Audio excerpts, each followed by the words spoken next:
राम राम जी। आज गोवर्धन पूजा है। दिवाली के दूसरे दिन सुबह सुबह गोवर्धन की पूजा की जाती है। तो इसमें दिवाली के दूसरे दिन सुबह अन्नकूट बनाएं, रसोई में सब तरह की मिठाई बनाएं, भोग बनाएं, अन्नकूट का प्रसाद सबको बांटें, खुद भी लें, ब्राह्मण को जिमाएं और सुबह उठकर नहा धोकर पहले गोवर्धन गोबर का बनाएं, उसकी पूजा करें। गोवर्धन पर जड़, मोड़ी, रोड़ी, चावल, फूल और दीपक जलाएं। मूंग की दाल, चीनी, चावल या गुड़ की सुहाड़ी और चूरमे के लड्डू रखें, 4 चढ़ाएं। सफ़ेद कपड़ा भी चढ़ाएं। गोवर्धन के सिर पर झेरना रखें, दही बिलोने वाला, और पूजा करने के बाद उसको वापस रसोई में रख दें।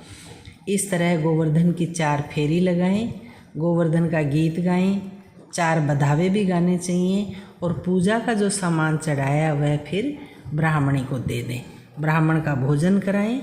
इस तरह से गोवर्धन की पूजा करनी चाहिए। आइए मैं अब आपको सुनाती हूँ गोवर्धन अन्नकूट की कथा। पुराने समय की बात है। एक दिन भगवान कृष्ण ने देखा कि पूरे ब्रज में तरह तरह के मिष्ठान और पकवान, मिठाइयाँ बनाई जा रही हैं। उन्होंने जाकर के पूछा कि क्या है, आज क्यों इतनी मिठाइयाँ और ये सब बन रही हैं। तब वहाँ पता चला कि वक्रासुर संहारक मेघ देवता जो इंद्र हैं, उनकी पूजा अर्चना के लिए ये सब हो रहा है। इंद्र को राजी करने के लिए, प्रसन्न करने के लिए ये सब बनाया जाता है और इंद्र की प्रसन्नता से ही वर्षा होती है। वर्षा होने से खेती किसानी होती है, गायों को चारा मिलता है और सबकी जीविका का उपार्जन होता है। यह सुनकर भगवान श्री कृष्ण ने इंद्र की निंदा करते हुए कहा कि देवता की पूजा करनी चाहिए जो प्रत्यक्ष हो, आकर पूजन सामग्री स्वीकार करें। ग्वाल बालों ने ये वचन सुनकर कहा कि कोटि कोटि देवताओं के जो राजा इंद्र हैं उसकी आप निंदा कर रहे हैं। कृष्ण ने कहा, इंद्र में ऐसी क्या शक्ति है जो वह पानी बरसाकर हमारी सहायता करेगा। उससे तो शक्तिशाली तथा सुंदर ये गोवर्धन पर्वत है जो वर्षा का मूल कारण है। इसकी हमें पूजा करनी चाहिए। श्री कृष्ण भगवान की इस तरह से बातें सुनकर के सभी ब्रजवासी थे, ग्वाल बाल गोपियाँ सब उसकी माया जाल में आ गई और भगवान की तो यह लीला ही थी। इस लीला में वो फंस करके तत्पश्चात नंद जी के ग्वाल गोपियाँ सहित सब ने एक सभा की।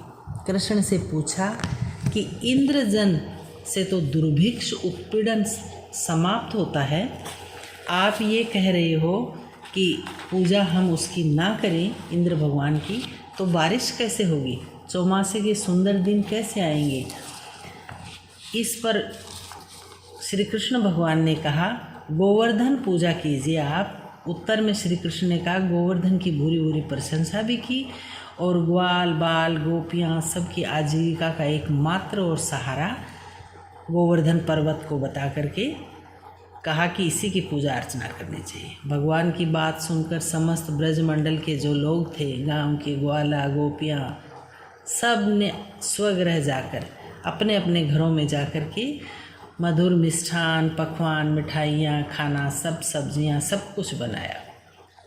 सब भोजन बना करके पर्वत की तराई में कृष्ण द्वारा बताई हुई विधि से गोवर्धन की पूजा अर्चना की।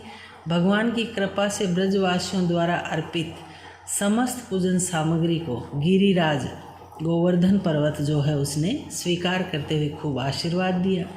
तभी जन अपना पूजन सफल समाप्त कर प्रसन्न हो ही रहे थे कि तभी नारद जी इंद्र महोत्सव देखने की इच्छा से ब्रज में आ गई। पूछने पर ब्रज नागरिकों ने बताया कि श्री कृष्ण ने हमें गोवर्धन की पूजा करने के लिए कहा है इस बार, और इंद्र के लिए नहीं कहा है, तो इंद्र महोत्सव हमने समाप्त कर दिया है और उसके स्थान पर हम गोवर्धन की पूजा करते हैं। यह सुनते ही नारद वापस गए इंद्रलोक और खिन्न मुद्रा में उनसे बोले कि हे राजन, तुम महलों में सुख की नींद सो रहे हो खुमारी में, उधर ब्रज के जो लोग हैं, निवासी हैं, उन्होंने आपकी पूजा अर्चना समाप्त कर दी है, वो तो गोवर्धन की पूजा कर रहे हैं। इससे इंद्र ने अपनी मानहानि समझा और मेघों को आज्ञा दी कि गोकुल में जाकर प्रलयकारी मूसलाधार बारिश करें। तेज बारिश करें खूब, सब कुछ तहस नहस कर दें। इंद्र भगवान गुस्से में आ गए। इससे पर्वतकार प्रलयंकारी बादल ब्रज की ओर उमड़ पड़े। भयानक वर्षा देखकर ब्रज के लोग घबरा गए। सभी ब्रजवासी श्री कृष्ण की शरण में जाकर बोले, श्री कृष्ण भगवान, आपने ये क्या कर दिया? आपने इंद्र को नाराज़ कर दिया और इंद्र हमारी नगरी को अब डुबाना चाहता है गुस्से में आकर के। अब हमें क्या करना चाहिए? तब श्री कृष्ण भगवान ने सांत्वना देते हुए कहा, क्योंकि श्री कृष्ण तो लीलाधारी थे, उन्हीं की लीला ये रची हुई थी। उन्होंने कहा, तुम लोग गाय ग्वाल बाल सब मेरे साथ आओ गऊओं को लेकर के, और सब गोवर्धन की शरण में चलो, वहीं तुम्हारी रक्षा होगी। इस तरह से पूरे ब्रजवासी अपने ग्वाल बाल के साथ गोवर्धन की तराई में इकट्ठे हो गए। सब पहुंच गए वहां पर। श्री कृष्ण ने गोवर्धन को कनिष्ठा उंगली पर उठा लिया और 7 दिन तक इंद्र ने खूब जमकर बारिश की, मूसलाधार बारिश हुई, लेकिन ग्वाल बाल गोपियाँ जो भी थे गौएं, उनकी इंद्र के बारिश से कोई नुकसान नहीं हुआ, क्योंकि गोवर्धन पर्वत को उंगली पे श्री कृष्ण भगवान ने उठा लिया और उसकी छत्र छाया में वे सब रहे, तो वहाँ उनको एक छींटा भी नहीं लगा। इससे इंद्र को महान आश्चर्य हुआ।